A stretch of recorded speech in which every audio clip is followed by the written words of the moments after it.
can actually say that this is a series of unfortunate events. Back in December 4th, to be honest, my car caught fire. The week before that was Thanksgiving. That Tuesday, the transmission went out. It has the GetRag 288. Found another one, got it put back in. A couple of days later, the car caught fire. What I believe happened, from what I heard, was I was pulling into a store and somebody was coming down the wrong side, and I had to basically hit the curb. And I think what happened is my flex pipe part on the exhaust got caught at the bottom, ended up breaking, and I think, don't know for sure, because there was no oil deposits on the ground, but I think my oil lines melted.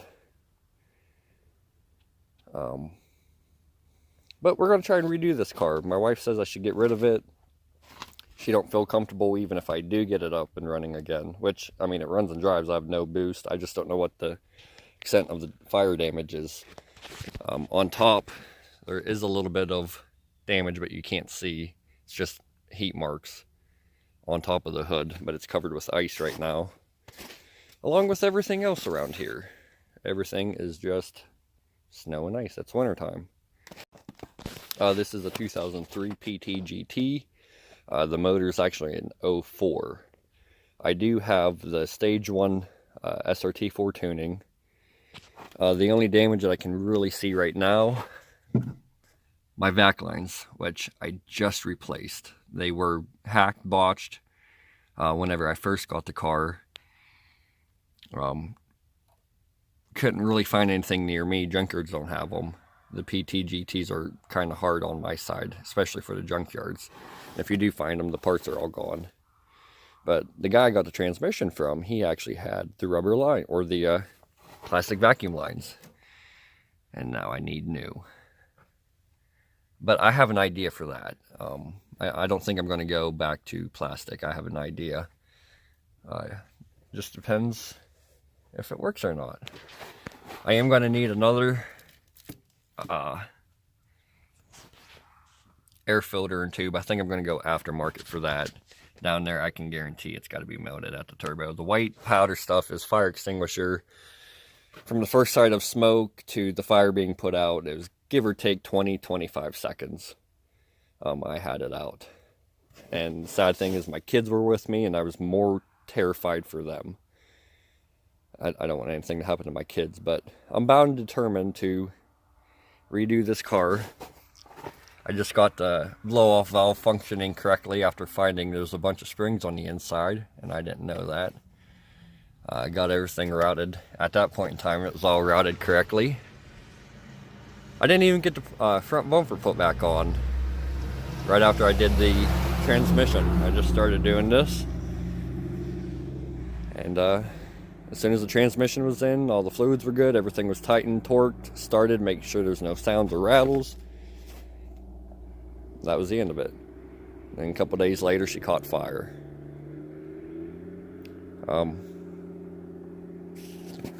The things that I do know that I'm going to need, obviously, is the vacuum lines. I don't know if there's any damage to any electrical. Whenever I got it hauled home, I looked underneath and I could see that the exhaust was broke. That's what led me to believe it had something to do with the exhaust.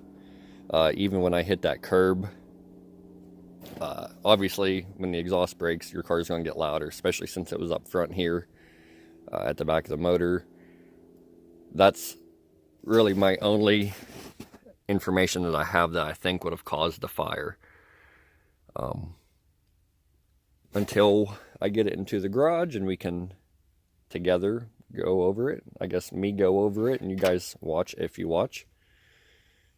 We'll figure it out together. I do want to sand it down. There's a lot of faded spots. I do plan to try to keep it the original color. She has a little bit of rust. Driver's side is actually really good. Underneath the car is actually really great shape as well. Very little rust, mostly surface, and it might not even be rust, who knows. And do need a another tail light because those clips are broke. But this is the only rest on the car.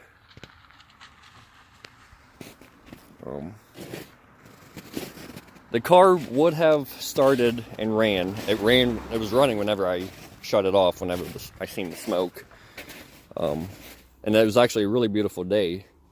So my windows are still down, so I got to try and get the car covered up. I want the power disconnected in case if there was electrical issues that I can't see. But for right now, we do know back lines, air filter piping, my throttle or my intake pipes seem to be good.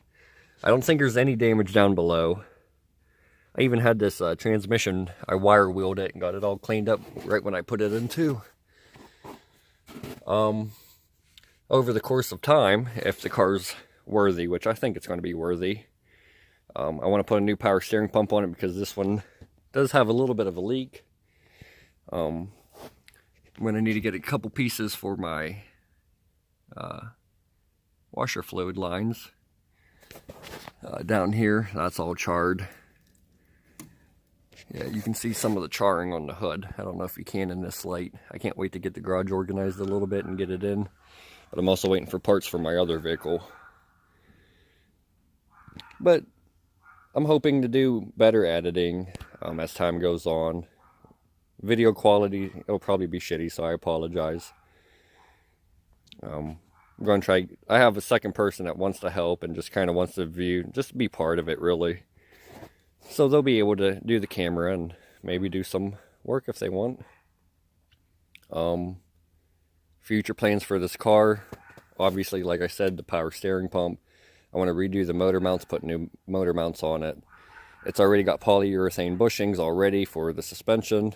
The only thing suspension-wise I need to fix is the control or sway bar underneath. The one bolt is broke, so I just need to pull that out. Somebody tried to put a different drilled a hole and put a different bolt, but it's not staying, and I didn't want to fuck with that anymore, so I just left it go. But excuse me. But as for the car itself, it's actually really good shape. The motor, when it was put in, I believe I was told it had 95,000 miles. The transmission has 52,000 miles, I believe. Somebody hit a deer with it. I even have a spare speed sensor. And that was another thing I started getting working. The speed sensor was broke on this. After time, I finally got another one. That's when I started experiencing, hey, this car actually has really good boost. I've never had a turbocharged car before. I've had a 97 Cummins, but that's a whole different monster there. I do have aftermarket 17-inch wheels. I didn't put those on. They came with the car along with the lug nuts. I do like the lug nuts. I do want to maybe try and find a different kind. The outer coverings are coming off, so they're starting to look like shit. One's fucked up. Like I said before, I do want to sand the body down, repaint it like sometime in the past somebody keyed it. So it's got that scratch. Another one up here on the fender. It's got LED headlights, LED turn signals, everything in the back is LED. I got an audio system for this car, and that same day I had a little extra money and went and bought a wiring kit so I can get a sub and amp hooked up in this. And all in the same day, the car caught fire. My insurance is aware of it. I don't want to take the insurance off because if it's salvageable, I don't want the insurance to be off for a while and then not be able to get it plated. I don't want to have to do that suspension. Everything inside now works. Another process throughout, our series here. I got to figure out why my blend doors ain't working. I put a heater core in here, so I think I have the cable. It might be kinked around the tubing that it's in. I might have it pushed up too far. I don't know. We'll figure it out. This is a car that my wife told me no about Obviously, I didn't listen. Is there any damage over here? No, there's no damage.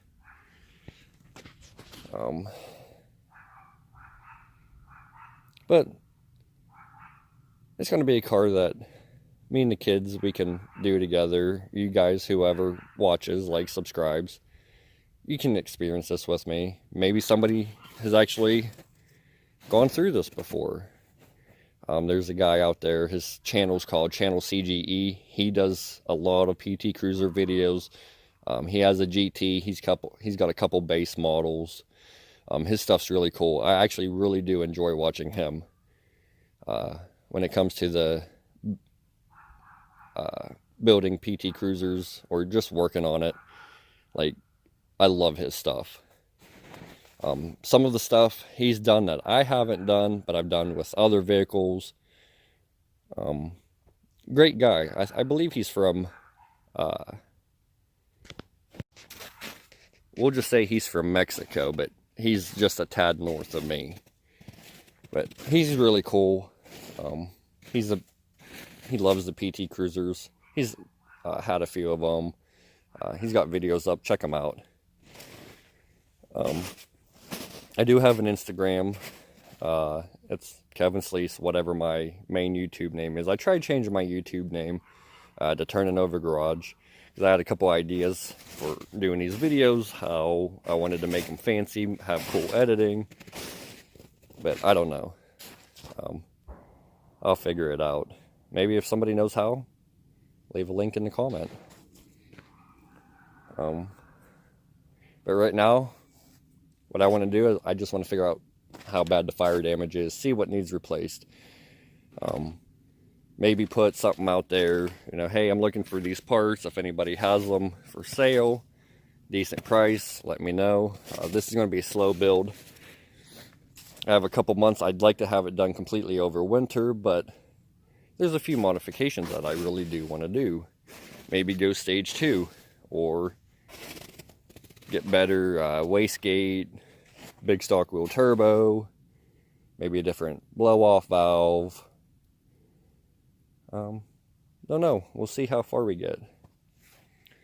But if you guys are interested in joining this journey with me, then please hit that like, subscribe, check out my Instagram.